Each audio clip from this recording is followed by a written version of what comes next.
बिस्मिल्लाहिर्रहमानिर्रहीम। अस्सलाम वालेकुम।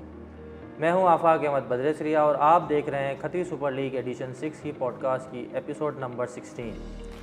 गुज़िश्ता हफ्ते पहला मैच खतरी हॉक्स और खतरी रैम्स के दरमियान खेला गया। खतरी रैम्स ने पहले बैटिंग करते हुए अपने मुकर्ररा 20 ओवर्स में 120 रन स्कोर किए और खतरी हॉक्स को जीतने के लिए 121 रन का हदफ दिया। ये मैच खतरी हॉक्स के लिए जीतना लाजमी था। अगर वो ये मैच हार जाते तो इस टूर्नामेंट से बाहर हो जाते। खतरी हॉक्स के लिए ये मैच आसान नहीं रहा। उन्होंने गिरते पड़ते ये मैच किसी तरीके से जीत लिया और इस जीत के पीछे जिस शख्सियत का हाथ रहा वो निज़ार इलियास बदरेसरिया थे।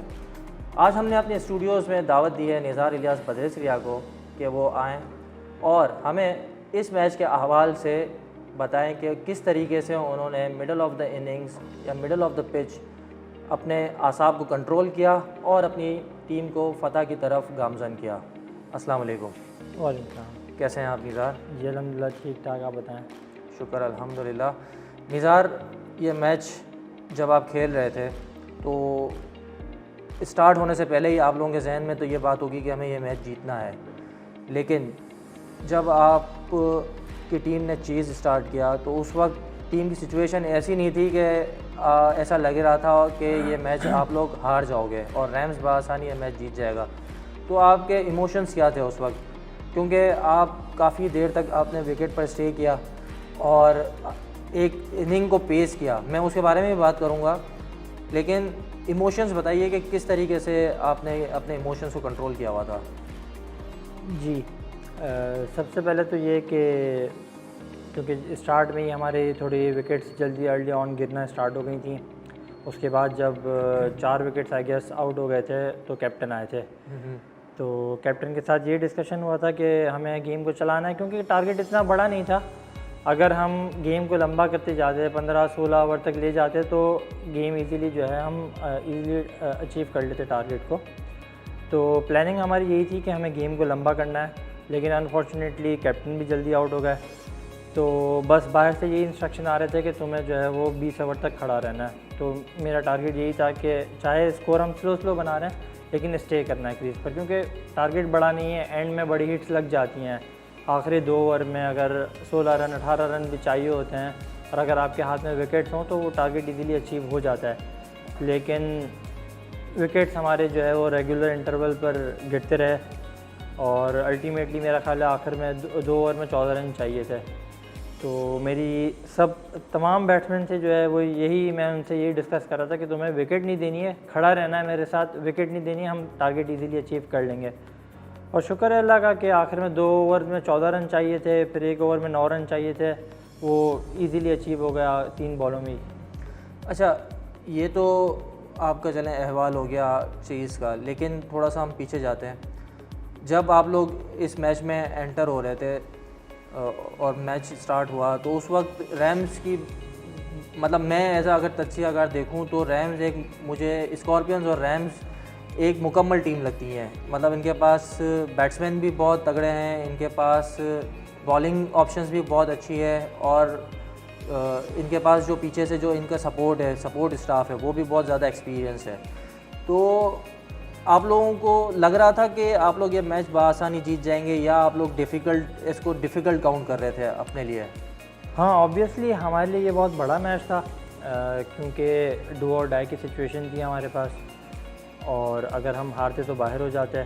इसके अलावा टीम को अगर देखा जाए तो काफ़ी भारी टीम थी। मतलब ये एक ऐसी टीम थी जिसके अंदर इंडिविजुअली अगर देखा जाए तो 5 या 6 नहीं बोलेंगे तो 4 या 5 अकेले ऐसे प्लेयर्स हैं जो मैच विनर्स हैं। तो हमने स्टार्ट से ही टीम को हल्का नहीं लिया था, लेकिन हमारा अल्टीमेट गोल यही था कि हमें विन की तरफ जाना है, क्योंकि अगर हम विन करते हैं तो हम टॉप पोजीशन पर आ जाएंगे और खुदा ना खास्ता अगर हम हार भी जाते हैं तो फिर हमारे पास एक चांस था कि हम लायंस अगर हार जाती है तो हम क्वालिफाई करते।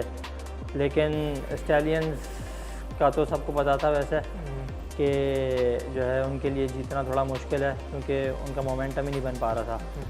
तो हमारी फ़र्स्ट चॉइस तो ये थी कि हमें हर हाल में जो है वो विन पे जाना है। अच्छा, आपसे उस फर्स्ट इनिंग में एक कह सकते हैं कि ब्लंडर हुआ था, वासिक का कैच आपने ड्रॉप कर दिया था, तो आपको शर्मिंदगी हो रही थी या आप खौफ खा रहे थे कि अब वासिक ने आगे जाके पता नहीं कितना स्कोर करना है, क्योंकि अगर Wasiq once he gets going then nobody can stop him from the big hits and a big score. तो उस वक्त आपके जहन में क्या मतलब लग रहा था कि ये आपसे ब्लंडर हो गया है? सबसे पहले तो ये कि वो जो शॉट वासिक ने खेली थी वो तो बहुत तेज़ थी, मतलब कि मिली सेकंड का भी मुझे जो है वो चांस नहीं मिला था। और दूसरी चीज़ ये वो डायरेक्ट मेरे मुंह पर आ रही थी, तो ऐसा भी हुआ था कि जब बॉल मेरी तरफ आ रही थी तो मेरी आंखें बंद हो चुकी थी क्योंकि वो इतनी तेज़ शॉट थी। अच्छा, तो बस दिमाग में ये था कि अब वासिक को जल्दी आउट हो जाना चाहिए, वरना जो है वो हो सकता है सारा नज़ला टीम का मेरे ऊपर गिरे, क्योंकि वासिक एक ऐसा प्लेयर है कि सिंगल हैंडेडली वो पूरा मैच निकाल सकता है। और हमने इस टूर्नामेंट में देखी भी है इनकी इनिंग्स, इन्होंने बहुत अच्छी इनिंग्स खेली हैं। बिल्कुल, तो इसके लिए अगर अब्दुल्ला का मैं जितना जो है थैंक यू करूँ ना वो कम है। अब्दुल्ला ने बहुत एक्सेप्शनली वेल जो है ना उसका कैच किया, टाइमली कैच कर लिया था, बहुत अच्छा और बहुत टाइमली कैच किया था। अब्दुल्ला फील्डिंग के अंदर काफ़ी मतलब उन्होंने इस टूर्नामेंट के अंदर फील्डिंग बहुत अच्छी की है। एज एन इंडिविजुअल अगर देखा जाए तो टीम को अपनी फील्डिंग से बहुत ज़्यादा उन्होंने सपोर्ट किया है। अच्छा, उसके बाद फिर आप आ जाते हैं बैटिंग की तरफ। आपने जिक्र किया कि आपका अपने आने वाले तमाम बैट्समैन के साथ यही था कि आपको विकेट पर स्टे करना है, लेकिन आपके कैप्टन के आउट होने के बाद मुझे तो ऐसा लग रहा था कि जैसे बस वो चाह रहे हैं कि बस ये मैच ख़त्म हो, हर बॉल पर छक्के मारे हैं और जल्दी जल्दी बस करके और घर जाना है। क्या मतलब क्यों इतना जल्दबाजी में क्यों थे? तकी ने भी यही किया, आते ही पहली बॉल पर छक्का मारा और उसके बाद आउट हो गए। अमान तालिबानी ने भी कुछ अरसा स्टे किया और उसके बाद फिर वो भी लंबी हिट लगाते हुए आउट हो गए। तो क्या थी इसके पीछे लॉजिक? असल में हो सकता है कि वो अपने नेचुरल गेम के बारे में ही सोच रहे हों कि यार अगर हम डिफेंड करने जाएंगे तो आउट हो जाएंगे, तो इससे बेहतर यही है कि अपना नेचुरल गेम खेलो। शायद उनके माइंड में ऐसा हो, लेकिन कहीं अगर देखा जाए तो ये हमारे लिए फेवरेबल ही था, क्योंकि तकी आया, तकी ने एक बड़ी हिट लगाई, 6 मारा, 6 रन कम हो गए, चलो आउट हो गए वो। फिर अमान भाई आ गए, अमान भाई ने आके चौका मार दिया, ठीक है, वहाँ से भी समझ लें थोड़ी सपोर्ट हो गई।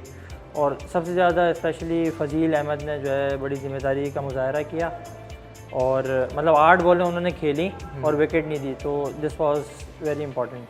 अच्छा, आप एक जो आपकी इनिंग के अंदर एक चीज़ जो नज़र आई वो ये थी कि कैप्टन आसिम बॉलर है, नो डाउट, मतलब ये कि बहुत बेहतरीन बॉलर हैं, उन्होंने एक ओवर कम करवाया, आपने एक ओवर कम करवाया, तो उसके पीछे और जो मतलब ये कि फ़जील ने जो ओवर्स करवाया उन्होंने उनके अंदर उनको मार भी पड़ी, तो ये as a part of strategy था या आप फ़जील को चांस देना चाह रहे थे या मिस कैलकुलेशन थी कैप्टन? मिस कैलकुलेशन तो नहीं बोलूँगा, मेरा ख्याल है, क्योंकि 7th ओवर जब हमने फजील से चलवाया था तो उसने एक चांस क्रिएट किया था, तो मेरा ख्याल है उसी बेसिस पर जो है कैप्टन ने उनको दूसरा ओवर दिया, लेकिन अनफॉर्चुनेटली उसके अंदर काफ़ी बैट बॉल्स किए उसने और 18-19 रन उस ओवर में। अच्छा, आपकी टीम अब जो है वो पॉइंट्स लेवल पर टॉप कर रही है, उसके नीचे स्कॉर्पियंस हैं। अगला मैच आपका दोबारा से उसी ग्राउंड में हो सकता है और उसी टीम के साथ, रैम्स के साथ, तो इस मरतबा बेटर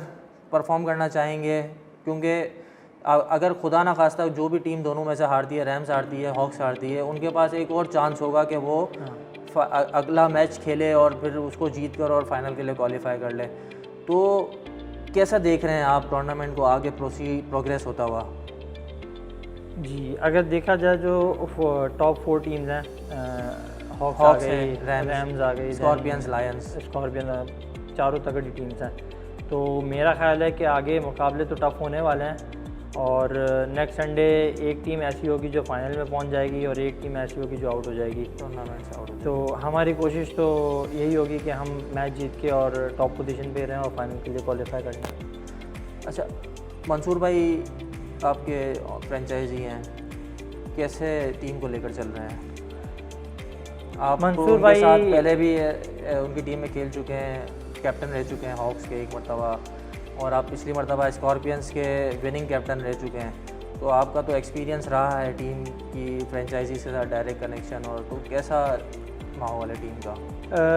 मंसूर भाई के साथ मैंने सीज़न 1 खेला था और मेरा उनके साथ उस टाइम फर्स्ट इंटरेक्शन था मेरा ख्याल है। और उसके बाद मैं अभी उनके साथ हूँ। लेकिन अगर मंसूर भाई के साथ मेरा रिलेशनशिप देखा जाए तो बहुत फ्रेंडली है। अपार्ट फ्रॉम क्रिकेट हम अक्सर मिलते भी रहते हैं, कभी खाने का प्लान कर लेते हैं, तो हमारी बॉन्डिंग काफ़ी अच्छी है।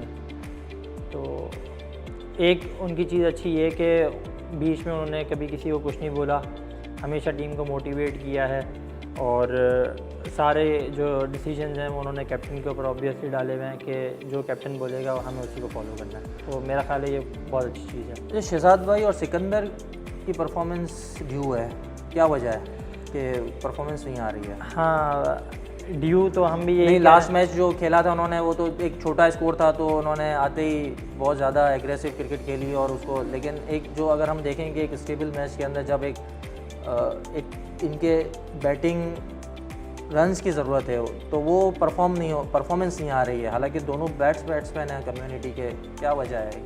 प्रेशर महसूस कर रहे हैं? मेरा नहीं ख्याल है, क्योंकि दोनों इस किस्म के बैट्समैन हैं कि वो अपने आप के ऊपर जो है वो मैच की सिचुएशन को हावी करें, ऐसा नहीं है। बट अनफॉर्चुनेटली मेरा ख्याल है उनकी बैटिंग चल नहीं पा रही।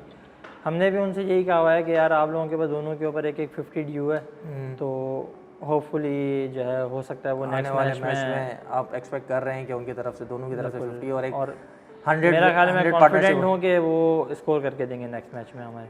चलें, ये आपके साथ हम भी देखेंगे कि वो आपकी एक्सपेक्टेशंस पर पूरा उतर रहे हैं, कैप्टन की एक्सपेक्टेशंस पर पूरा उतर रहे हैं शहजाद भाई और सिकंदर।